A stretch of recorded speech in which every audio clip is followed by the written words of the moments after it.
Hello and welcome to Allie in Sweatpants. My name is Allie. My name's Donna.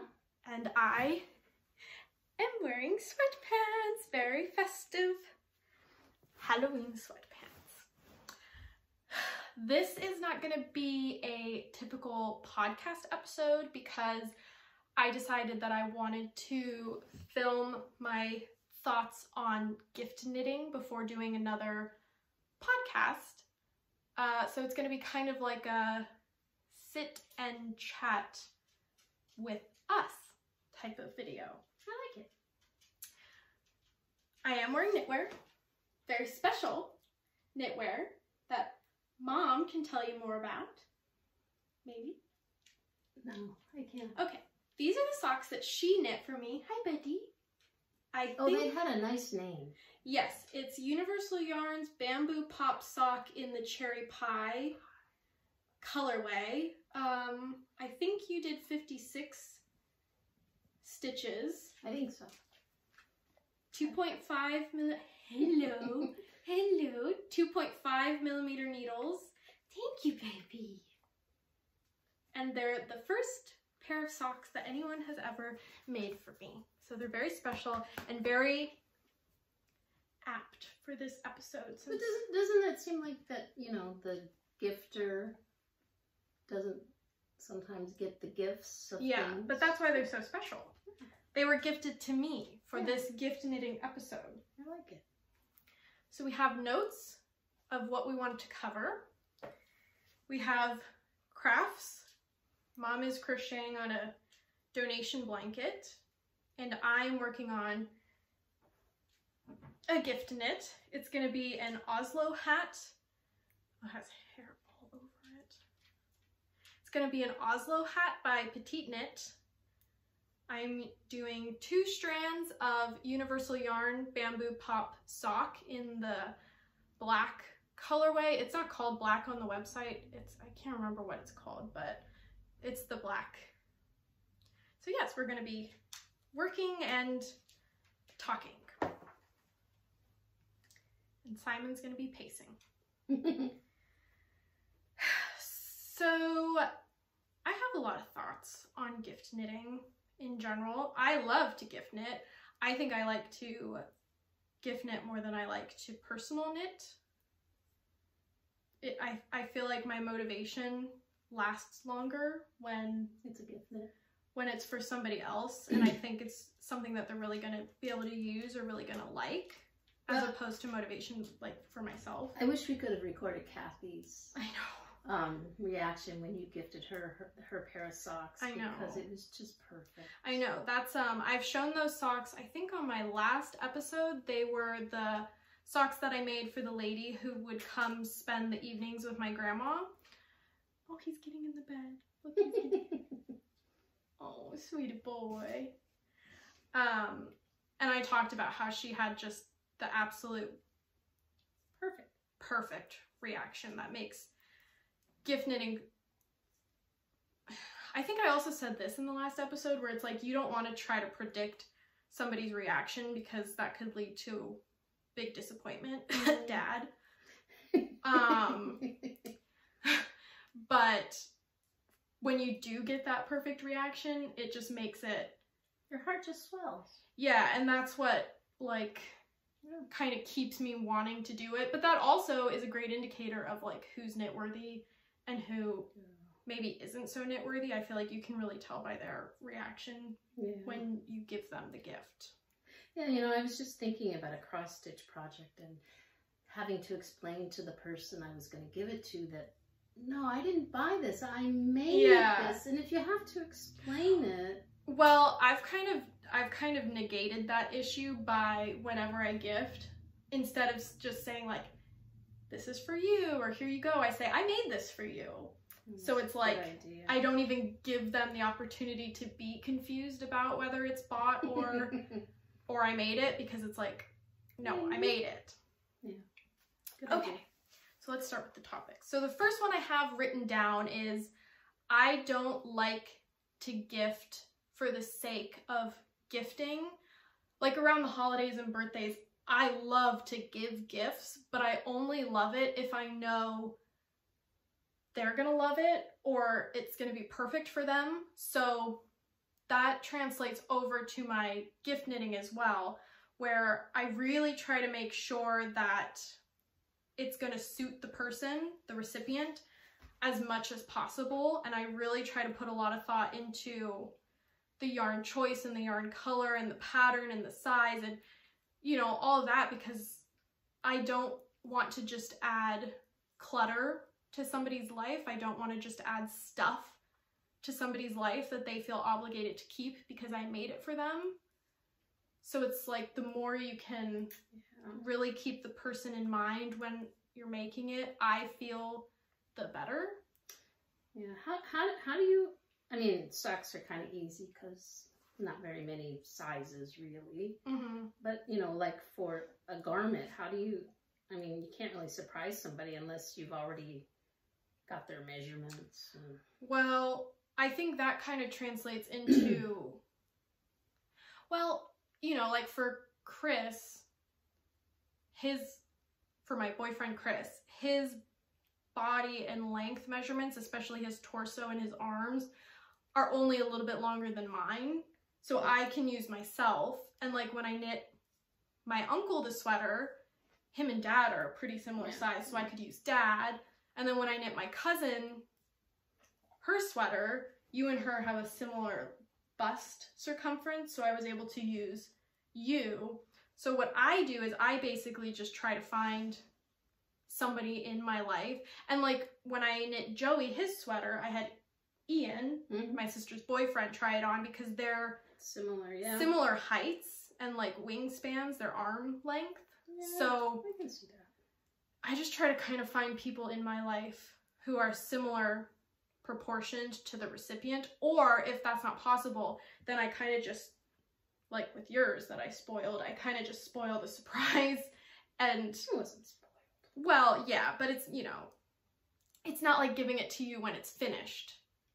But so yes, the other thing that I really try to keep in mind when gift knitting is I try to think if they will really truly find it useful or if it will be important and of a value to them, because, you know, that kind of goes hand in hand with tailoring it to the person. If it's their favorite color but it's not something they're ever going to use, then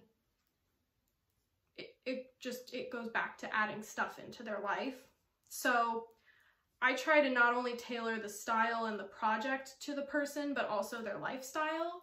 You know, it's like we have family friends who live in Hawaii, and so I wouldn't knit them like an Oslo hat, like a really thick beanie, because that just wouldn't be useful to them.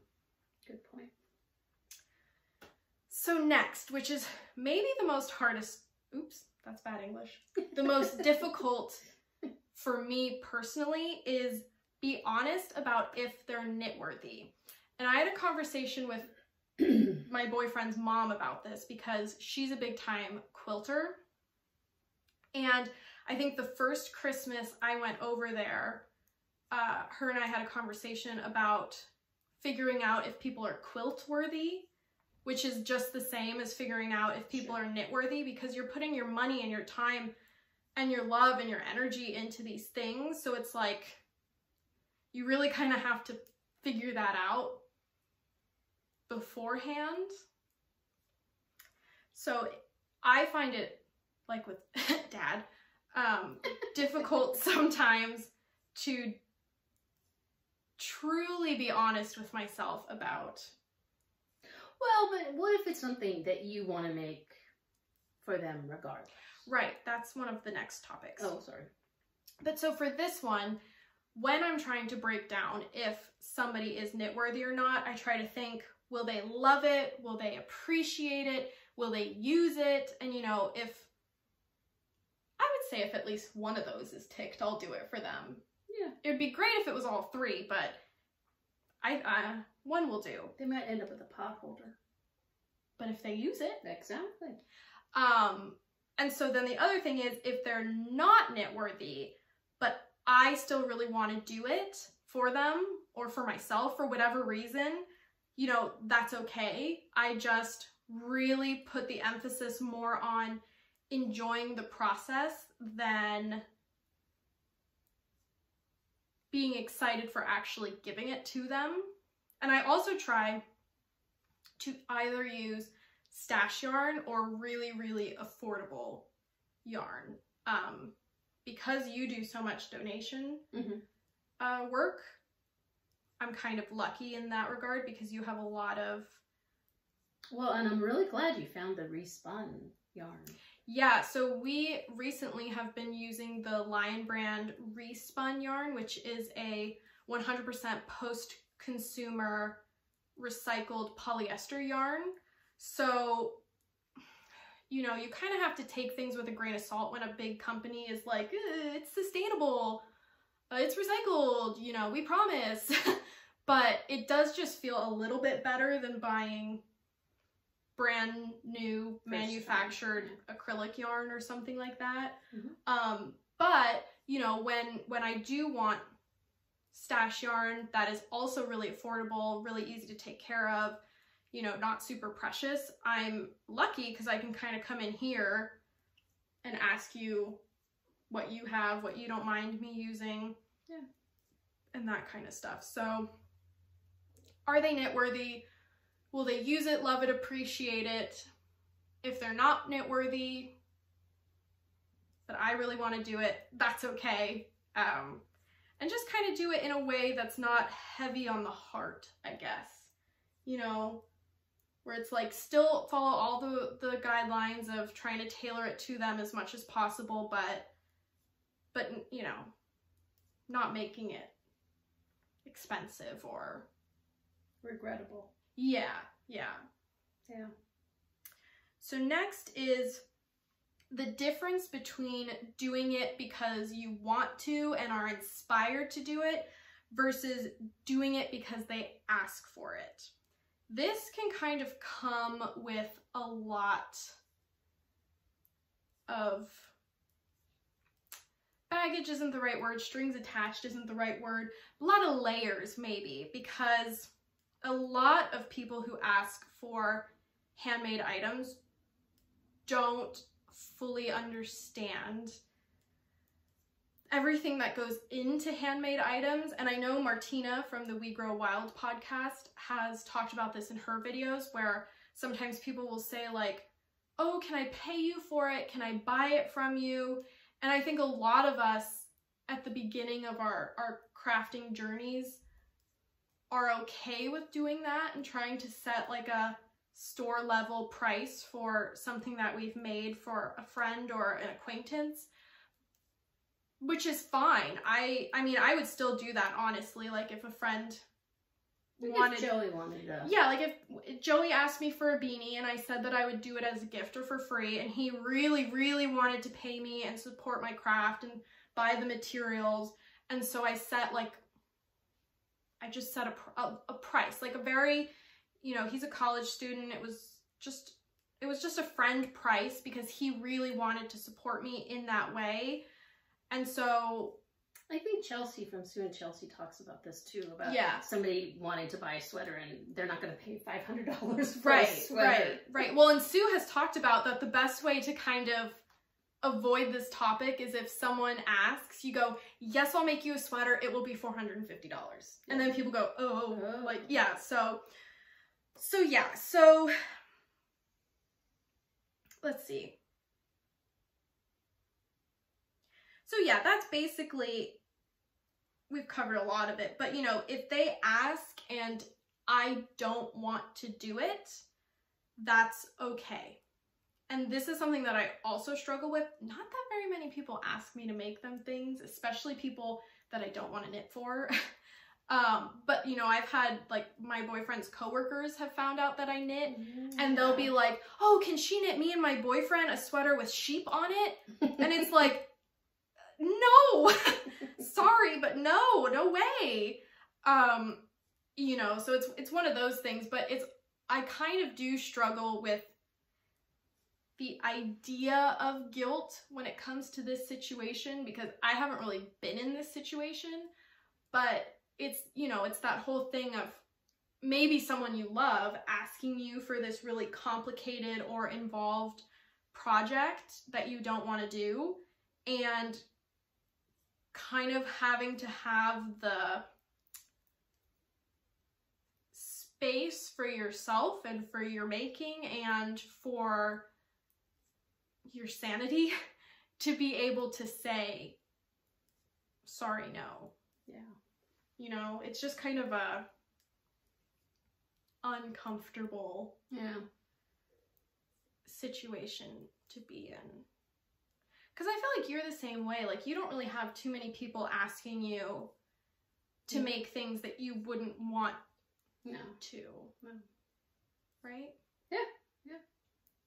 And when that has arisen, I feel like you're better at saying, well, you don't really say sorry, no. You just kind of, oh, maybe, and then hope that they forget. I feel like that's more your style. Yeah, maybe. Yeah. Okay, wow, we're chugging along. It's only been 16 minutes. Wow. Okay. Okay, so this kind of flows in. So my next topic I wanted to talk about is kind of a question for you, Mom, and for other crafters, is when people ask for knits who clearly have no idea how much time and effort goes into it, is it our responsibility as makers to educate them on what they don't understand? Or is it one of those things of, oh, maybe, I hope you forget, you know?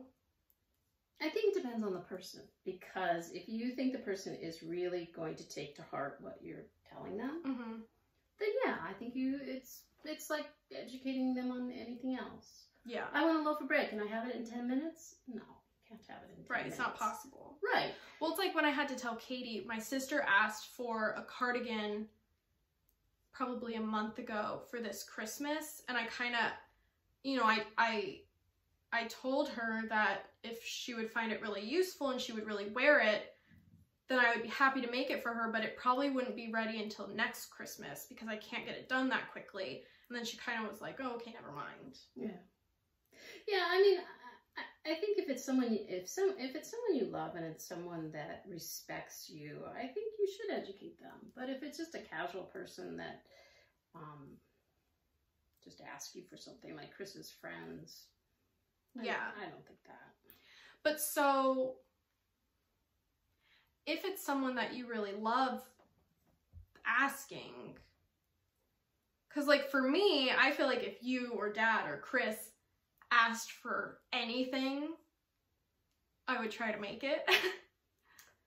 So it's like, I guess that's personal though. You would know, even if it was someone you love, whether you were willing to undertake the challenge. Yeah, the project or not. And if you're not, then maybe you go, oh, well, you know, I don't have the time. This is how long it would take me. Are you willing to spend this much money? Because that's how much the material would cost. How, like, will you wear it? Because I'm not going to put in the time if it's not going to be useful to you. Yeah, I was going to say it really depends on the request, because, I mean, like your dad doesn't ask for a lot of things. So if he did, you would probably try to make it for him. Right. Well, like the sweater. My dad, I found out, doesn't like crew neck sweaters, of course. And so he kind of talked about this either zipper or like a more open collar style of sweater. And so him and I were kind of going back and forth. He doesn't wear knits at all. And so, you know, I'm trying to really see if it's something he would wear. And, you know, he said to me, which was so funny, he said to me, you know, don't be offended on how I'll use it though, because you know, I use things until they're rags and I throw them in the car and I throw them on the couch. And I was like, that's the goal. That's what I want people to do with the things that I make them. I want it to be their gardening sweater or their everyday socks or their go-to work beanie, or, you know what I mean? Yeah. I don't know where we were going with that, but Educating. And the other thing too is it's just hard to navigate the awkwardness of it all and kind of the pain too. It can be painful, especially if you love the person, to say, no, I don't have the time, or I don't want to do that, or you know what I mean? Yeah. The other thing too that I think Sue and Chelsea from the Legacy Knits podcast have talked about is sometimes when you try to educate someone and you say, well, this is how much the material will cost, they say, well, but at Joann's, I can find, you know, this bulk acrylic yarn for, you know, $4 for 800 yards. Why don't you just use that? And it's like, I don't want to work with that yarn. There's nothing wrong with that yarn, and I think it's fantastic to have a price point and a fiber and accessibility for every type of person, but it's not something that I would enjoy the process of working on. And if I'm going to spend the time working on something, I want to enjoy the process as much as the outcome of it. Yeah. You know? Yeah. Well, plus, you know, is what they're asking you for, would acrylic even work? Right. I mean, because lots of times they're looking at a lovely garment and it's made out of something entirely different, and they go to Joann's and find $3 or $4 yarn, and it's like, that's not what this is. Yeah, exactly. Well, and the other thing too is, you know, I crocheted my boyfriend one sweater out of acrylic, which is holding up really well, and I knit him one out of acrylic, and it has grown in length so much. It's almost looking like, what are those tops that little girls wear a lot, where the top is kind of tight and then the bottom poofs out? You know what I'm talking about? Yeah. Not pinafore, that can't be right. No. But it almost looks like one of those. A tunic. Yeah. Yeah. It's the one he wears the most, though. Yeah, of course. It's and the heather one, right? The tweed one, yeah. I will insert a photo of it here. But, are we being too loud? Oh, big stretch. Big stretch. Are you going to show everyone? Are you going to show? Oh, I see your tail. Oh, there's his nose. Say, Mommy, I'm not tall enough. I'm not tall enough. Okay. The last point that I have written down is how to deal with ungrateful recipients. So people that you maybe thought were knit worthy or were really excited to knit for without knowing whether or not they were knit worthy, and the reaction was just ungratefulness. I personally have experienced this multiple times, and each time it has been equal parts frustration and heartbreak.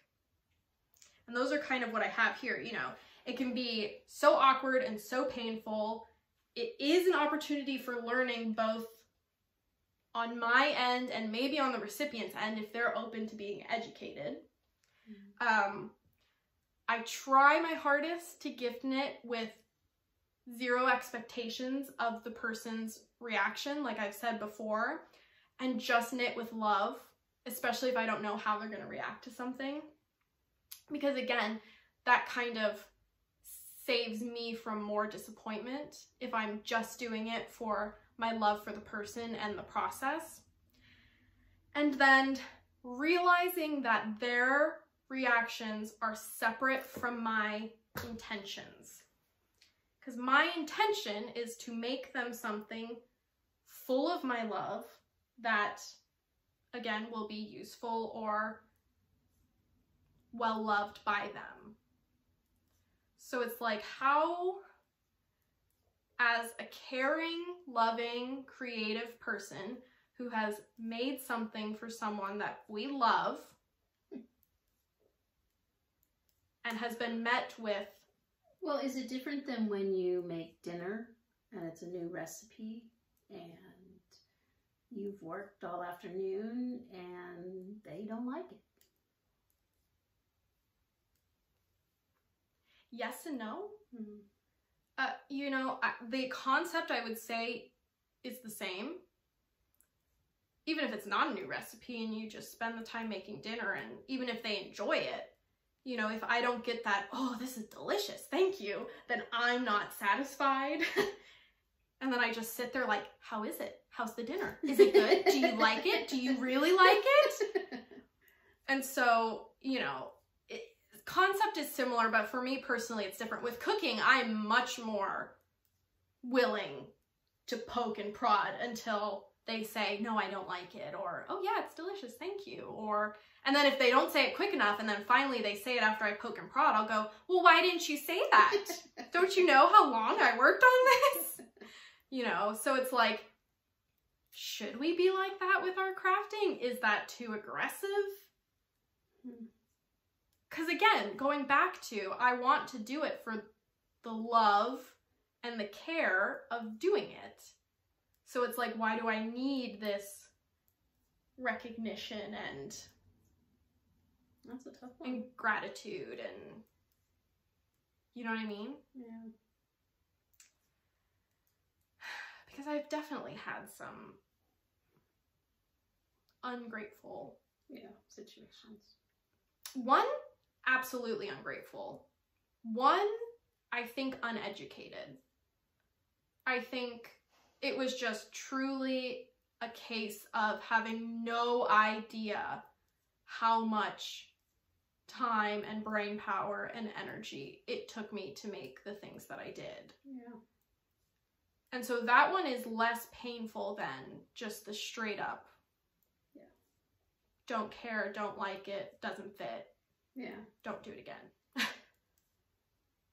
What about gifting and you get the reaction, the gratitude, you get all that and they never wear it? I struggle with that too. I struggle with that as well, which is something that I would like to change personally, because that goes against doing it with zero expectation. You know, if they have a fantastic reaction, but then you're still waiting for follow-up photos or to have them come over and they're wearing it, or is that truly making it with zero expectation? Yeah. I don't know. But I'm like that 100%, where, you know, if like there was one person I made a sweater for who had a fantastic reaction, it looked great on them, looked like it fit them beautifully, and it's been, has it been 1 year or 2 years now since I made it for them? I can't remember. But never heard of it again, never saw them wearing it, never got a text, a call. Yeah. Never to be heard of or seen again, that sweater. And it's like, I don't care in a sense, because it's like, it's theirs now, they can do with it, they can donate it, they can re-gift it, they can wear it to death, they can put it in the back of their closet because they never think to wear it. You know, it's not my place to tell them what to do with it and how and how to react with the gift. This is a complicated topic. So this is still one that I'm navigating, but with every gift knit, I try to get better at these points that I'm talking about, because I think it will bring me a lot more internal peace.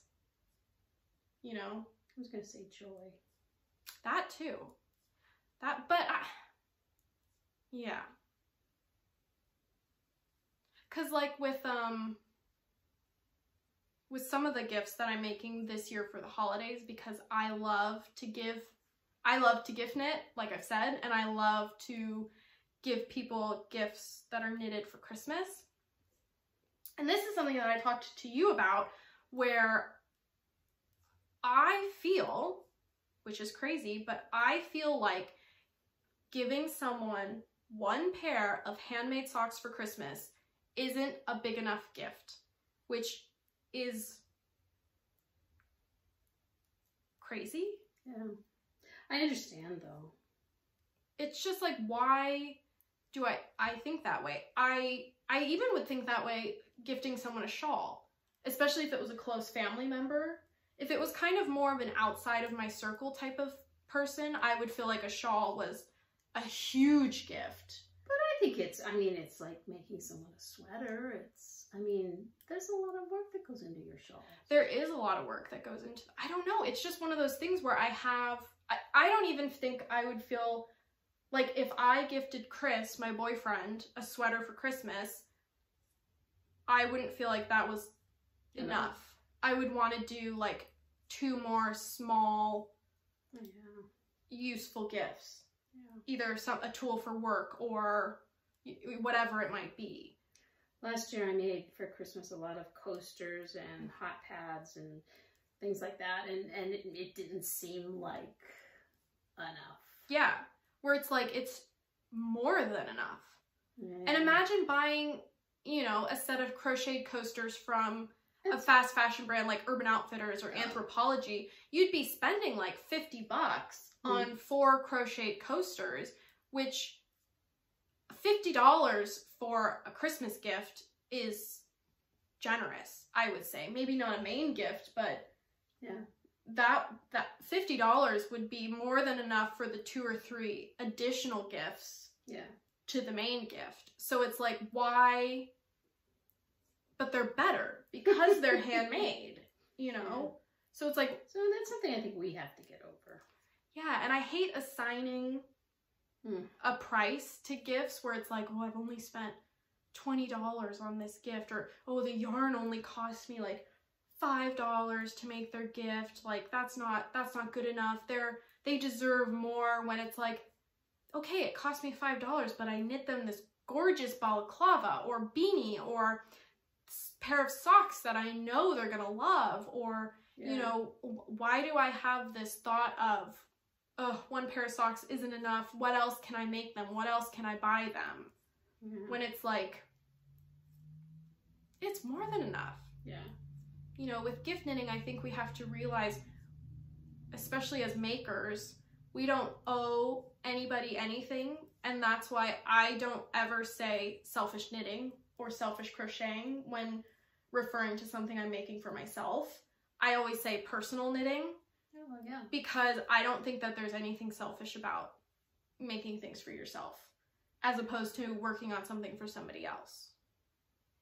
Yes, but I also don't think you're giving enough credit to the therapy of 100%. That adds to, regardless of who it's for. It's just you're totally focused, and you know, you don't have idle hands. Yeah, your hands are being productive, and I completely agree. There's nothing selfish about knitting or sewing or crocheting or weaving or embroidery or any of it.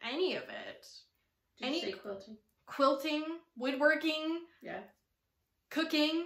Oh yeah, cooking. Any type of crafting, gardening. You know, there's no such thing as selfish. We don't owe anybody our time. We don't owe anybody our creations.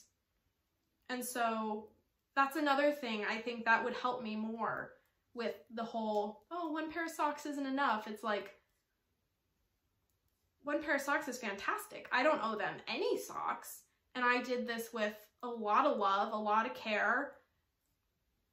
You know, I think fast fashion has destroyed the value of a pair of handmade socks. Because if I can go to Target and get them for 99 cents, totally, they're not the same. Totally. But it's changed the way people look at it. Definitely. I think that's absolutely true because, and this... Okay, the camera cut us off, but that was basically all we wanted to say anyways. So thank you for joining. If you've been here before, welcome back. Thanks for sticking around. If you're new, welcome. And see you next time. Yes, we hope you enjoyed. See you next time. Bye.